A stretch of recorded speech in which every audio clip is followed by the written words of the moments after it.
Howdy y'all, got the Bulldog on the channel. This is gonna be, not a very in-depth video. It's just showing you something that you need to know whenever you're doing work. What we got here is a 14 Chevy Cruze, 1.4 turbo, and these things like to leak like a sieve. All these seals, they get really hard as a rock and the oil just starts to pump past them.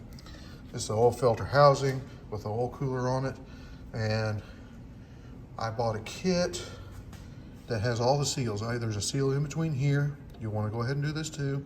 You got O-rings, O-ring where the coolant comes in and out right there. Go ahead and do all that stuff. And there's also some seals on some lines where the turbo is cooled, right there. There's a tube that goes down there, oil return tube that likes to break. There's that hole for that O-ring. Basically get it all done. You know, you have to take the exhaust manifold turbo all off to get to everything good.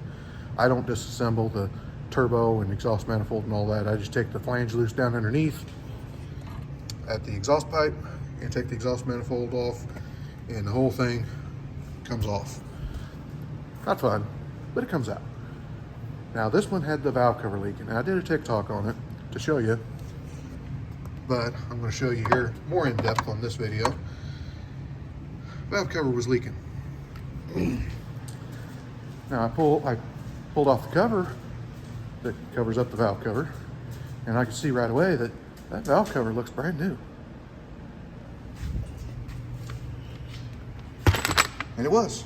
It's a brand new dormant valve cover. Now, the fact that it's dormant might or might not matter, but here's the deal. When you sight across that, you see whenever I line that up, well, this edge right here is warped up. When the valve cover sits like that, it's warped up. So that's not going to seal very well. That was the first thing that I saw, because when I was cleaning out the grooves to put a new gasket in it, because you got a leak. All you need is a gasket, right? These things are troublesome because they have a integrated PCV valve. That PCV valve that used to cost $2 that you just stick in a grommet and replace, well, now it's part of the valve cover. Well, I got to looking after I saw this. This side is the same way. And then you sight down this and look at how wavy that is. It is warped, all out of shape. It was leaking everywhere. You know, that thing was brand new. Why was it leaking? Well, I was looking for why. This is a new valve cover. So, let's not try to get aftermarket again. We bought dealer, OE. Just out of curiosity's sake, because it looked like it was so cheap from the dealer.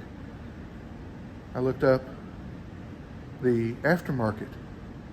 This part right here, this part, if you get it from an aftermarket parts store, cost $12 more than this one from the dealer.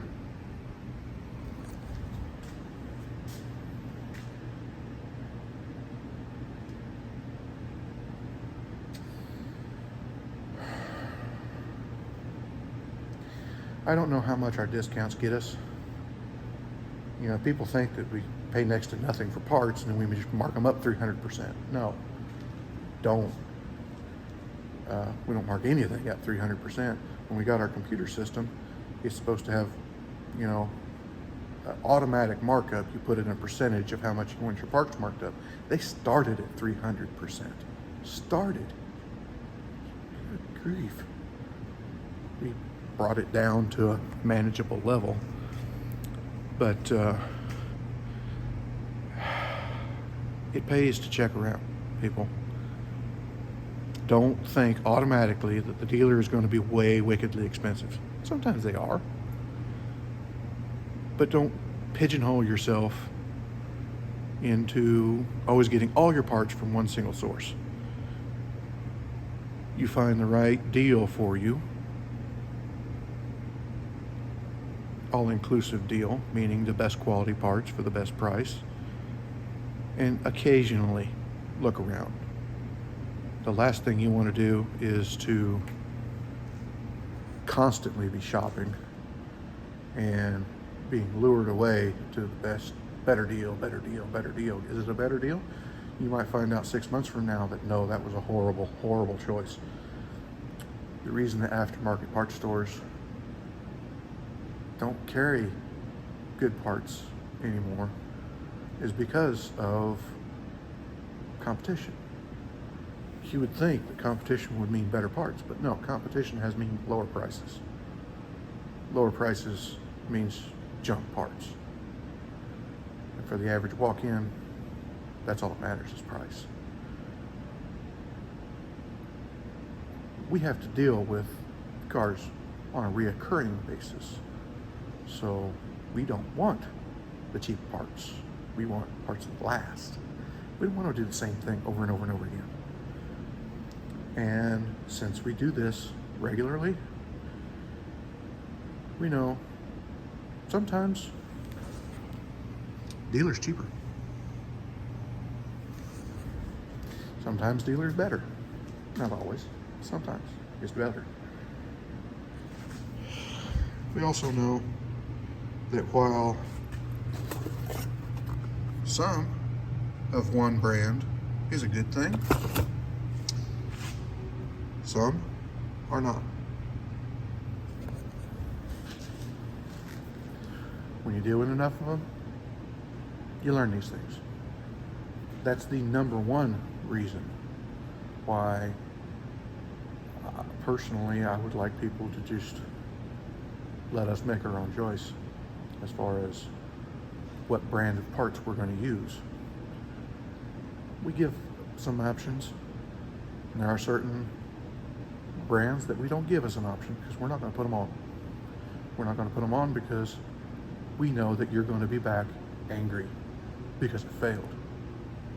We'd rather lose the job than to have somebody come back to us because something failed. If you're going to have one that's going to fail, we'd rather somebody else do it.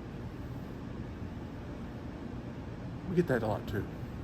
Angry at us because the other guy screwed up. Well, I can't help it. But like I say, this wasn't going to be an in-depth video. I've got another video about one of these jobs on my channel somewhere. I don't know where it is. But yeah, check around a little bit. Don't pigeonhole yourself into buying junk for a higher price. Like, comment, subscribe, get your little bell notification, share it all around. We'll talk to you later.